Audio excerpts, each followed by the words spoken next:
Welcome to my channel. Subscribe, listen, and enjoy my stories every day. I wake up to the steady hum of the city outside my window. The early morning light filters through the curtains, casting a soft, golden glow on the bedroom walls. Emily's side of the bed is cold, the sheets neatly pulled up. She's been up for a while, no doubt. The silence in the apartment feels thick, almost unnerving. It's strange how quickly you get used to a presence, even in silence. Yawning, I drag myself out of bed, the chill of the wooden floor making me shiver. I shuffle towards the closet, pulling the door open. I glance at my reflection in the mirror on the inside of the door, a tired face, dark circles under my eyes. My hand reaches for the top shelf where I keep a few valuables, including the old family knife. It's an heirloom, passed down from my grandfather, its blade still sharp and its handle worn smooth from years of use. But my hand gropes the empty space where it should be. I frown, standing on my toes to peer into the shadows at the back of the shelf. Nothing. My pulse quickens. I push aside some clothes, a box of old letters, and other odds and ends, but the knife is gone. A sense of unease creeps into my chest. Emily. I call out, my voice echoing through the quiet apartment. No answer. I head to the kitchen, where the smell of fresh coffee should be, but instead, I'm greeted by an empty countertop and a cold coffee pot. There's a note stuck to the fridge with a magnet. I pull it off and scan the familiar handwriting. Gone out. Be back later. Don't wait up. My heart sinks a little, though I can't pinpoint exactly why. It's just a knife, I tell myself. Maybe I misplaced it, or Emily moved it somewhere. But the unease lingers as I sip on a glass of water, trying to shake off the feeling. My mind drifts back to the argument we had last night, a stupid, petty thing about her spending too much time away from home lately. She'd stormed off to bed, leaving me alone with my thoughts and the bitter taste of unresolved tension. I check my watch. I have to leave for work soon, but the missing knife nags at me. I grab my phone and text Emily. Did you move the knife from the closet? Can't find it. I hit send and stare at the screen, waiting for the 3 little dots that signal she's typing. Nothing. I toss the phone on the counter and head to the bathroom to get ready for the day, trying to focus on the tasks ahead, but the feeling of something being off stays with me. By the time I leave the apartment, I'm running late.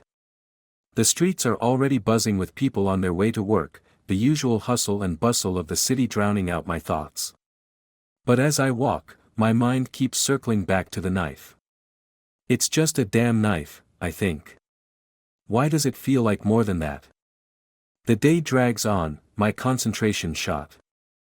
I can't shake the nagging feeling that something's not right. Emily doesn't respond to my text, which is unusual. We've been married long enough for me to know when something's up, and this silence feels like more than just the residue of last night's argument. It's late afternoon when my phone buzzes with a message from an unknown number. I open it, and my stomach drops. We need to talk. Meet me at the cafe on 5th and Main at 6 p.m. Don't bring your wife. This is important. The message ends with no name, just a string of numbers that don't match any contact I have. My mind races, who could this be? What do they want? And why the warning about Emily? I look around my office, the usual sounds of ringing phones and clicking keyboards suddenly feeling distant, like I'm in a bubble that's about to burst. I can't focus on anything else. I grab my coat and head out, not bothering to tell anyone where I'm going. The urgency in the message fuels my steps as I head for the cafe. When I arrive, I scan the tables for someone who looks like they're expecting me, but the faces are all unfamiliar. I sit down at a corner table, my back to the wall, and order a coffee. The minutes tick by, and just when I'm about to leave, a man slides into the chair across from me. He's young, maybe early 20s, with sharp features and a nervous energy that makes him seem like he's about to jump out of his skin. He looks around, as if making sure no one is watching us, before leaning in. Are you Daniel? He asks, his voice low and tense. Who are you? I counter, trying to mask the anxiety building in my chest. My name doesn't matter, he says quickly, glancing over his shoulder again. But I know about your wife. About what she's done.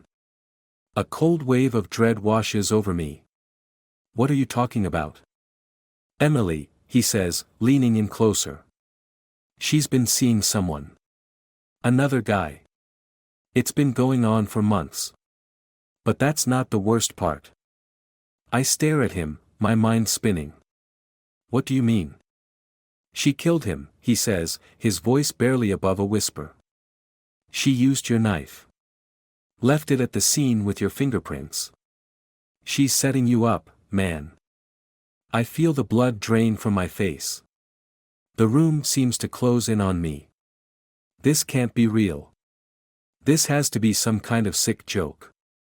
That's impossible, I say, my voice shaking. You're lying. I wish I was, the man says, pulling something from his pocket. He slides a folded piece of paper across the table. This is the address. It's where it happened. I was there. I saw everything. I can prove she did it. My hand trembles as I pick up the paper, unfolding it slowly. The address is in a part of town I barely know, but the street name sends a jolt of recognition through me. Emily mentioned it once, offhand, in a conversation I can barely remember. Why are you telling me this? I ask, my voice barely steady. Because I'm done with her lies, he says, his eyes burning with something between anger and desperation. She's not who you think she is. She's dangerous, and she'll do whatever it takes to get what she wants. I don't want to be a part of this anymore. I sit back, the weight of his words pressing down on me. This man, whoever he is, knows more about my wife than I do. The realization hits me like a punch to the gut. I've been blind, ignorant to the web of deceit being spun around me. You need to go to the police, he says, standing up abruptly. Tell them what I told you. Show them the address. But be careful, she's already ahead of you.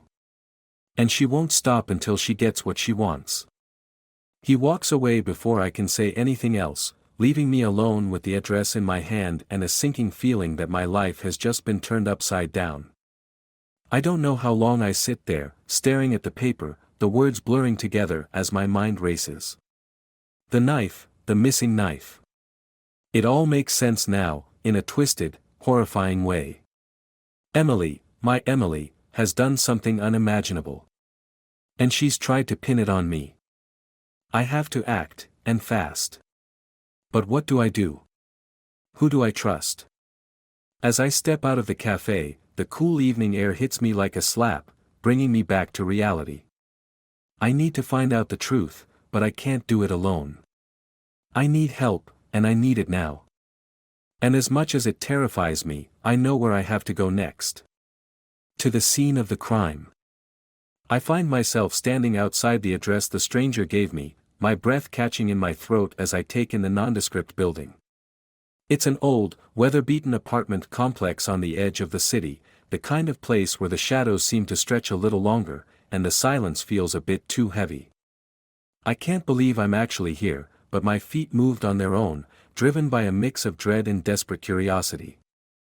The sun is setting, casting long shadows across the cracked pavement as I approach the entrance. The door to the building creaks open with a push, and I step inside, the smell of damp and mildew assaulting my senses. The hallway is dimly lit, with peeling wallpaper and a floor that creaks underfoot. I glance around, my nerves on edge, half expecting someone to jump out at me. I pull out the crumpled paper from my pocket, checking the apartment number again.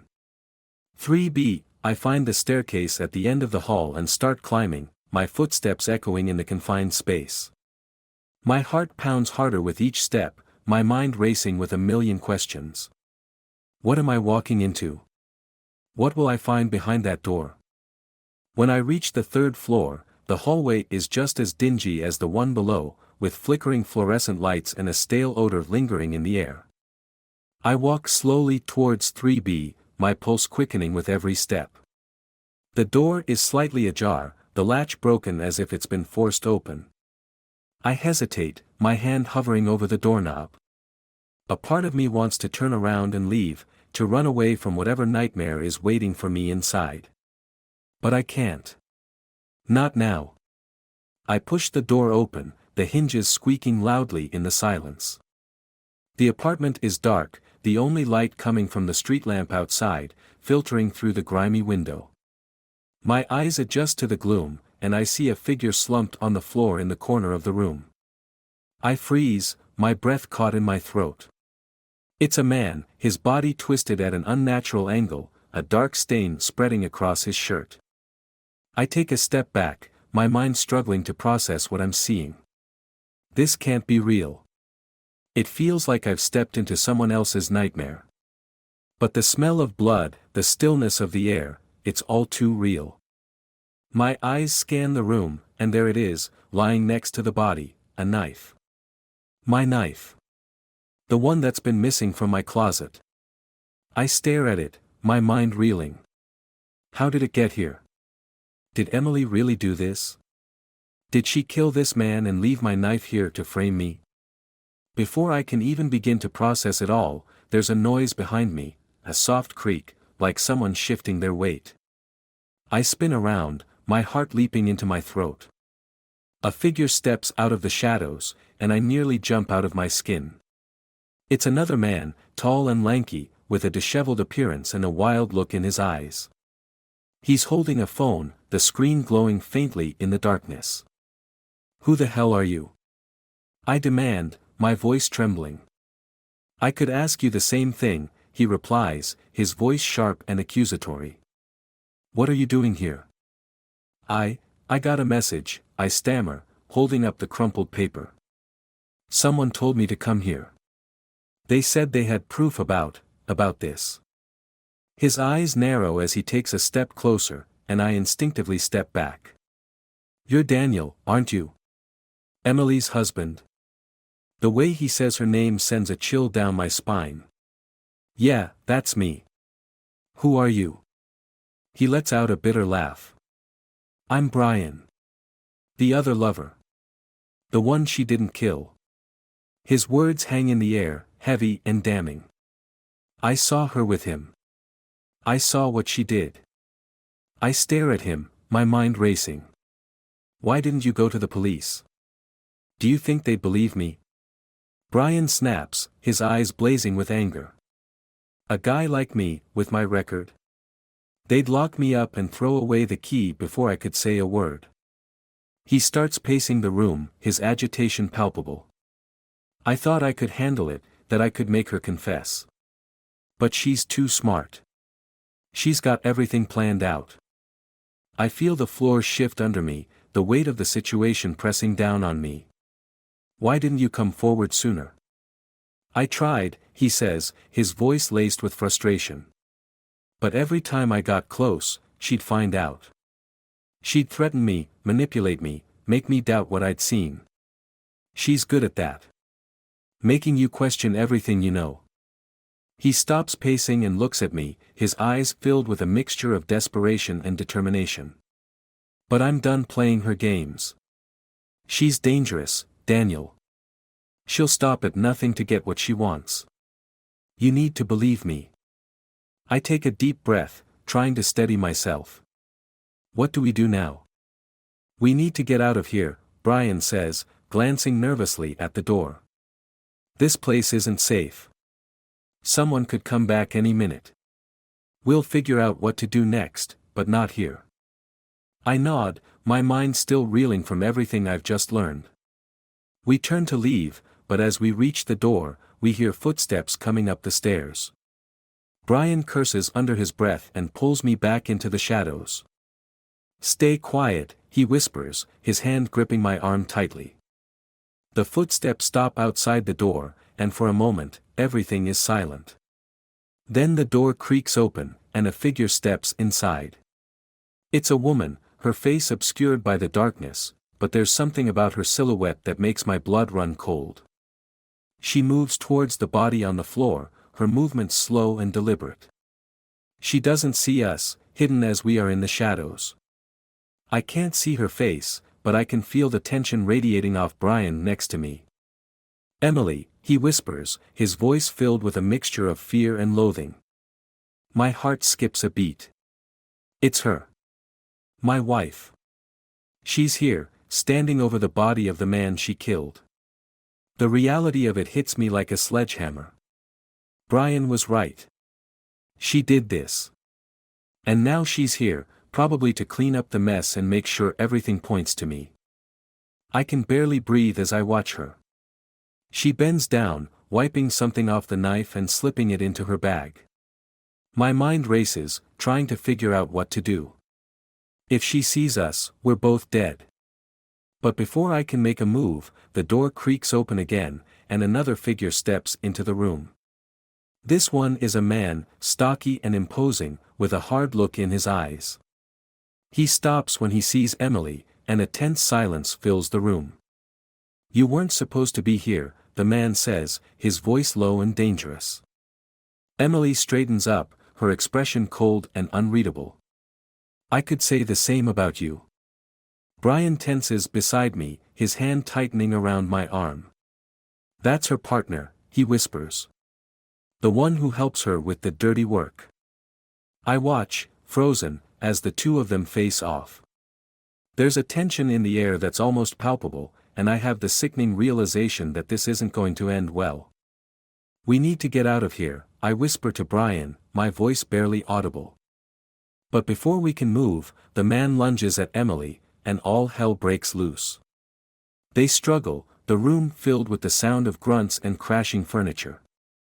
I can't just stand here and watch, but I also can't leave Brian behind. "Come on," I urge him, pulling him towards the door. But he hesitates, his eyes locked on the fight in front of us. "We have to help her," he says, his voice filled with a strange mix of fear and determination. "Are you insane?" I hiss, pulling harder. "She's the one who got us into this mess." But Brian doesn't move, his eyes fixed on the scene unfolding in front of him. And then, without warning, he rushes forward, throwing himself into the fray. I curse under my breath and follow him, my heart pounding in my chest. I don't know what I'm doing, or why I'm doing it, but I can't just leave him to face this alone. The room is a blur of movement and noise as we fight to overpower the man. He's strong, and he fights dirty, but we manage to subdue him, pinning him to the floor. I'm breathing hard, my heart racing, as I look up at Emily. She's standing there, watching us, her expression unreadable. For a moment, everything is still, the only sound the heavy breathing of the man on the floor and the pounding of my own heart. And then, without a word, Emily turns and walks out of the room, leaving us alone with the man she was trying to kill.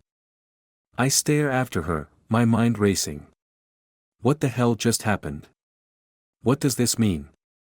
Brian slumps to the floor, his face pale and his body shaking. "We need to get out of here," he says, his voice barely above a whisper. "Now." I nod, my mind still reeling from everything.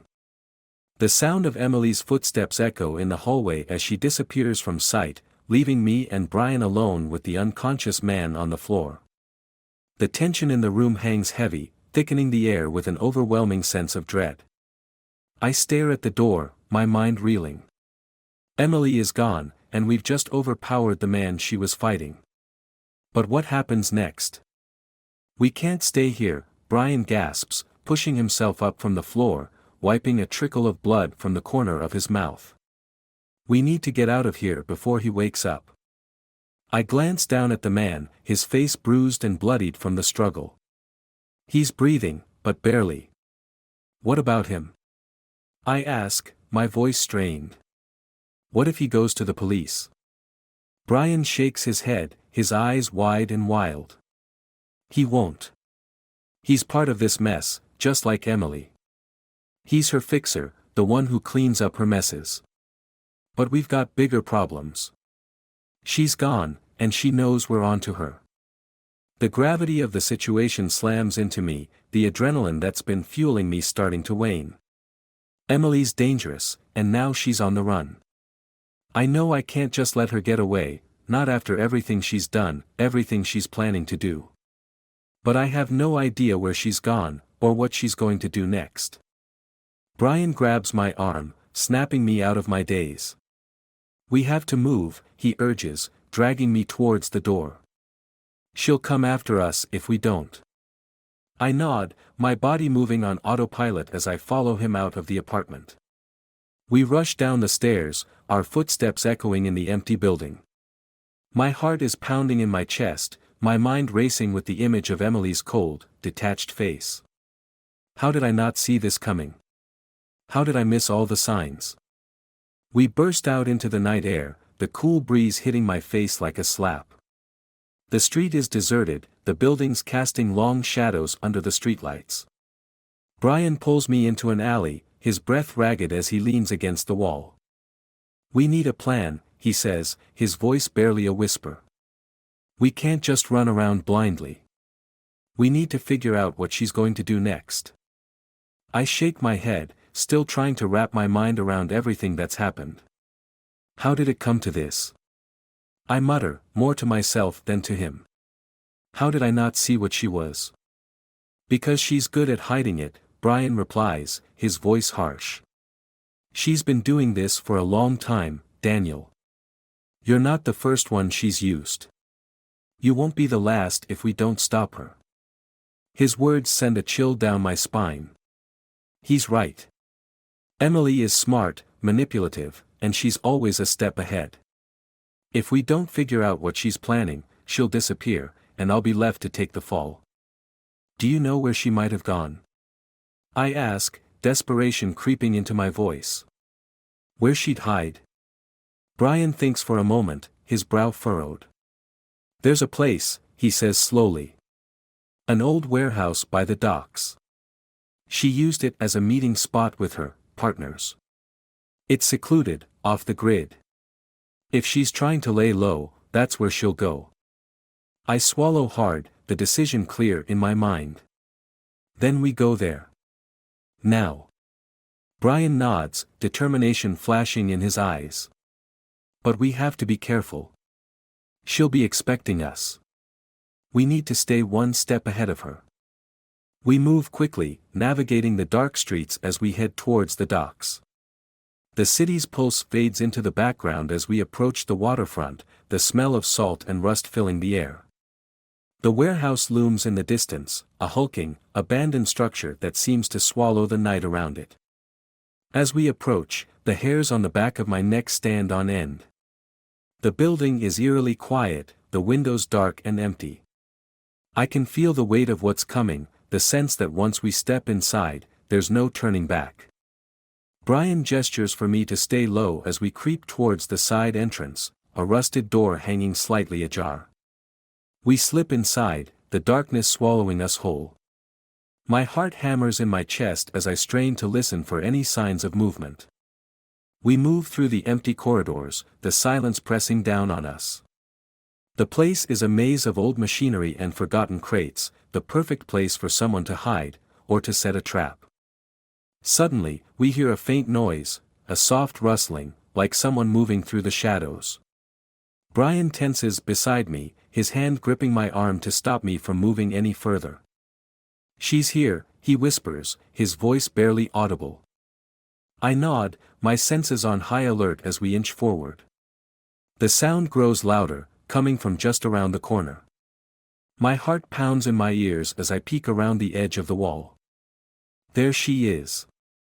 Emily, standing with her back to us, rifling through a bag on a table. I can't see her face, but her movements are calm, deliberate.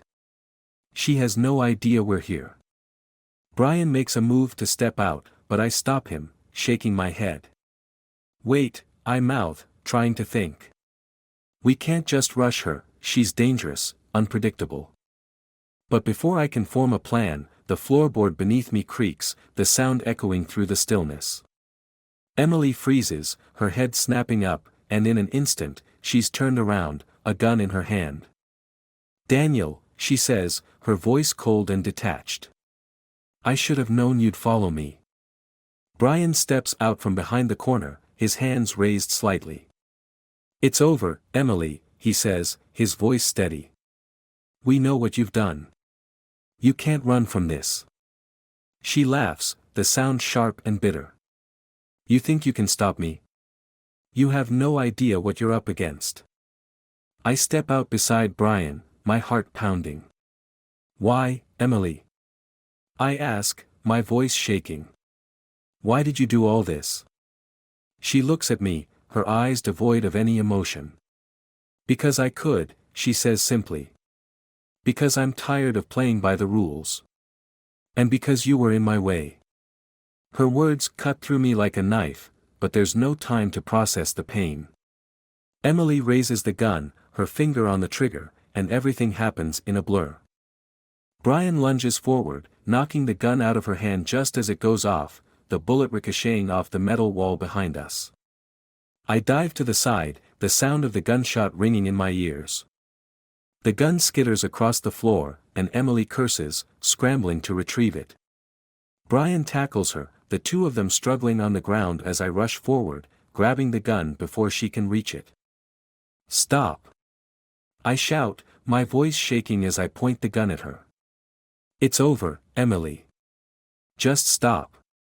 She freezes, her eyes locking onto mine. For a moment, there's a flicker of something in her gaze, fear, maybe even regret. But it's gone in an instant, replaced by cold, calculating hatred. "Go ahead," she taunts, her voice low and venomous. "Do it. Pull the trigger." My hand trembles as I keep the gun trained on her, my mind racing. I can't do this. I can't kill her, no matter what she's done. But I can't let her go, either. Brian slowly stands up, blood trickling from a cut on his forehead. "We don't need to kill her," he says, his voice calm but firm. "We just need to get out of here and call the police." Emily's eyes flick between us, calculating her next move. She's like a cornered animal, dangerous and unpredictable. But before she can act, we hear the sound of sirens in the distance, growing louder. She glances towards the door, her expression hardening. "You think this is over," she sneers. "You think the police will stop me? You're both fools." The sirens are getting closer, and I know we're running out of time. "Let's go," I say to Brian, backing towards the door. "We need to get out of here." Brian nods, keeping his eyes on Emily as we slowly retreat.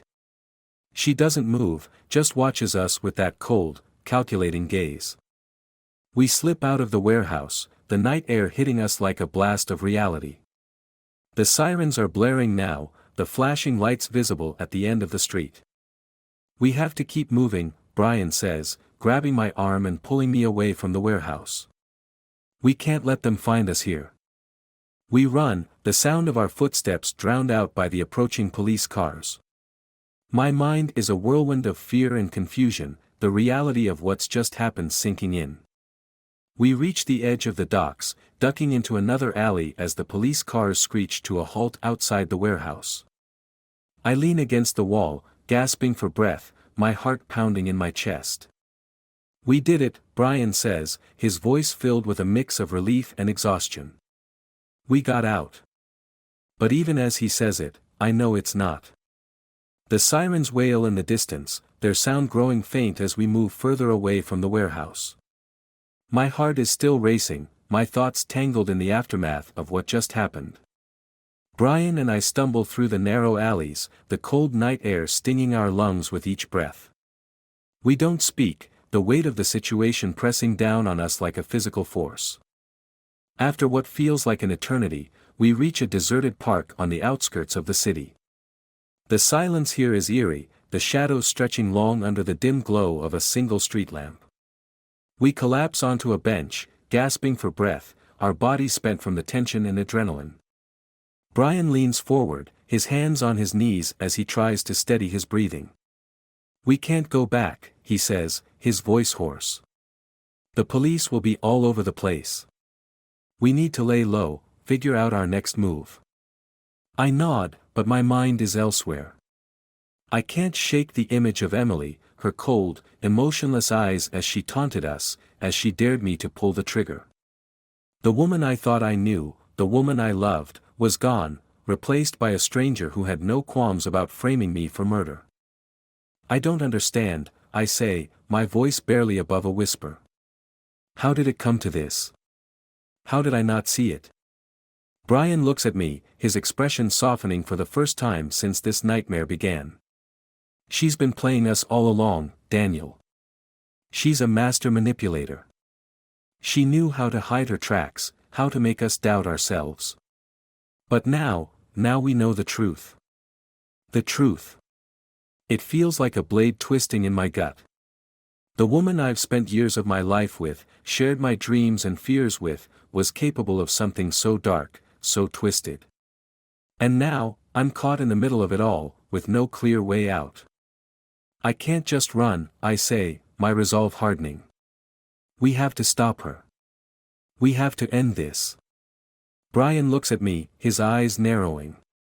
And how do you propose we do that? She's out there, and she knows we're after her. She's not going to let us just walk away. I take a deep breath, forcing myself to think. There has to be something we're missing. Some leverage we can use against her. Brian shakes his head, frustration etched into his features. She's covered her tracks too well. We don't have anything on her. If we go to the police, she'll just spin it back on us. I stare at him, my mind racing. There's a piece of the puzzle we're missing, something that could turn the tide in our favor. And then it hits me. The knife, I say suddenly, my voice filled with a new sense of urgency. The knife she used to kill that man. It's my knife, but it was missing from the scene when we got there. She must have taken it with her. Brian's eyes widen as he realizes what I'm getting at. If we can find that knife, we can prove she's the one behind all of this. I nod, the pieces falling into place. But we need to find her first. She's probably hiding somewhere, waiting for the heat to die down. We have to think like her. Where would she go? Brian thinks for a moment, his brow furrowed. She's smart, but she's also desperate. She'll want to tie up loose ends, get rid of anything that could incriminate her. That means she'll go somewhere she feels safe, somewhere she knows well. There's only one place that fits that description, the house we shared, the place we called home. It's the last place anyone would think to look for her, which makes it the perfect hiding spot. We have to go back, I say, standing up from the bench, my resolve hardening. We have to go home. Brian looks at me, a mix of determination and fear in his eyes. If we're doing this, we have to be careful. She's dangerous, and we can't underestimate her. I nod, and we set off, moving quickly through the darkened streets, our footsteps echoing in the stillness. The city feels empty, like it's holding its breath, waiting for the storm to break. My mind races as we approach the house, the familiar outline of it appearing in the distance. The place that once felt like a sanctuary now looms like a threat, its dark windows staring back at me like empty eyes. We approach cautiously, sticking to the shadows as we circle around to the back door. It's unlocked, just like it always is. Emily never worried about security, she always said she had nothing to fear. Now, the irony of that statement sends a chill down my spine. We slip inside, the familiar scent of the house hitting me like a wave. Everything is as we left it, nothing out of place, nothing disturbed. But the silence is oppressive, a heavy blanket that presses down on us as we move through the darkened rooms. We split up, searching the house quietly, methodically. Every creak of the floorboards, every whisper of the wind outside, sets my nerves on edge. But I force myself to focus, to think like her. Where would she hide something as important as the knife? I move to the bedroom, my eyes scanning the space, looking for anything out of place. And then I see it, a small safe, hidden in the back of the closet, behind a stack of old shoeboxes.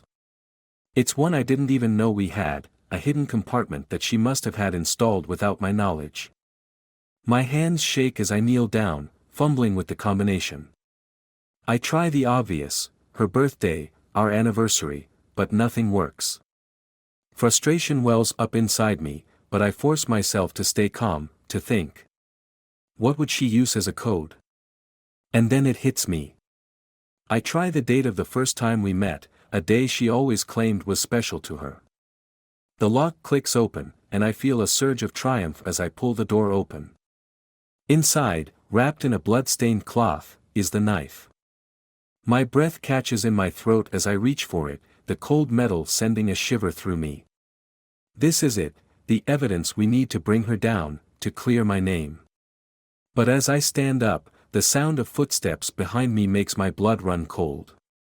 I turn slowly, the knife in my hand, to see Emily standing in the doorway, her face a mask of calm fury. "I knew you'd figure it out," she says, her voice devoid of any emotion. "You were always smarter than you looked." I tighten my grip on the knife, my mind racing. "It's over, Emily. We have the knife. We have everything we need to turn you in." She laughs, the sound cold and mocking. "You think this is over? You think you can just walk out of here and go to the police?" She steps closer, her eyes locking onto mine. "You have no idea how deep this goes. I have connections, Daniel. People who owe me favors, people who can make all of this disappear. And you're just a loose end I need to tie up." My heart pounds in my chest as she pulls a gun from behind her back, pointing it directly at me. For a moment, everything seems to slow down, the ticking of the clock on the wall, the sound of my own heartbeat in my ears. "You don't have to do this," I say, my voice steady despite the fear coursing through me. "We can figure this out. You don't have to run." Her eyes narrow, a flicker of something, maybe doubt, crossing her face. But it's gone in an instant, replaced by cold resolve. "You don't understand, Daniel. I have to finish what I started." And then, before I can react, there's a loud crash from the other side of the house, Brian, smashing through the window in the living room. The distraction is just enough, and I lunge forward, knocking the gun from Emily's hand. It skitters across the floor as we struggle, the knife slipping from my grasp in the chaos. We crash into the dresser, sending the lamp crashing to the floor. Emily's stronger than she looks, and she fights with a desperate ferocity, but I manage to pin her down, my breath coming in ragged gasps. "Brian!" I shout, struggling to keep her down. "Get the knife. We have to get out of here." He rushes into the room, grabbing the knife from where it's fallen. But before he can move, Emily twists free, slamming her elbow into my ribs and sending me sprawling to the floor. She scrambles for the gun, but Brian is faster.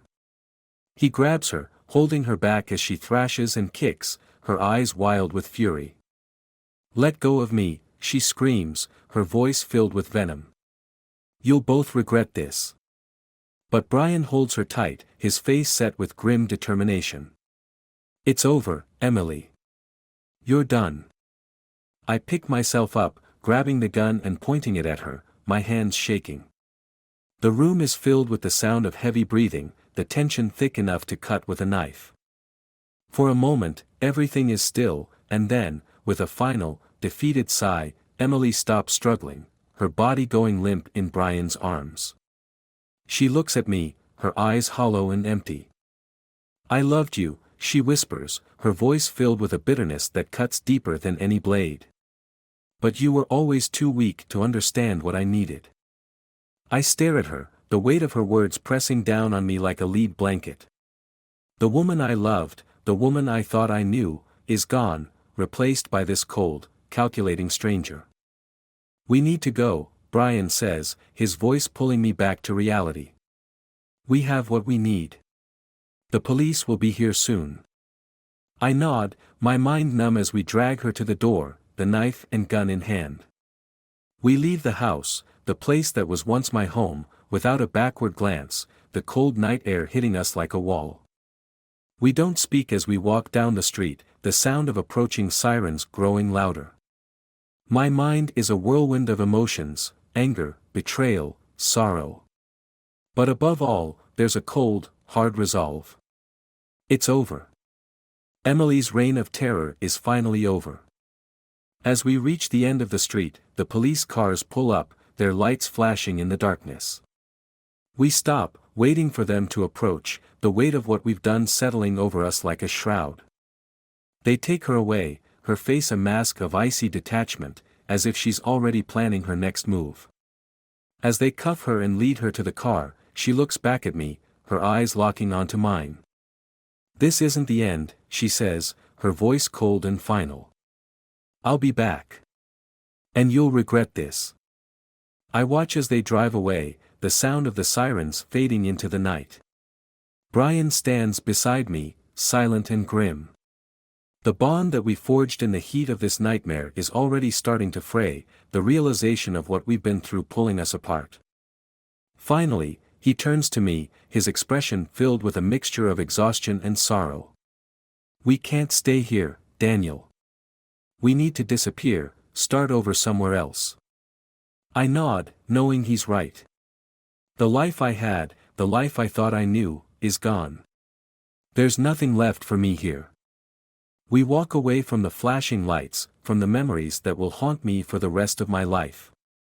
As we move further into the darkness, I feel a cold emptiness settling into my chest, the weight of the betrayal too heavy to bear.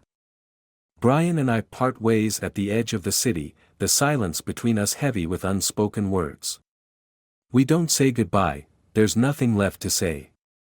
The hatred for what Emily did, for the lies and the manipulation, has poisoned whatever bond we might have had. As I walk away, the city fading behind me, I know that I'll never be the same. The man I was, the life I had, is gone, burned away by the fire of deceit and betrayal. But in the ashes, there's a cold, hard resolve. I'll survive. I'll rebuild. And I'll never let anyone get close enough to hurt me again.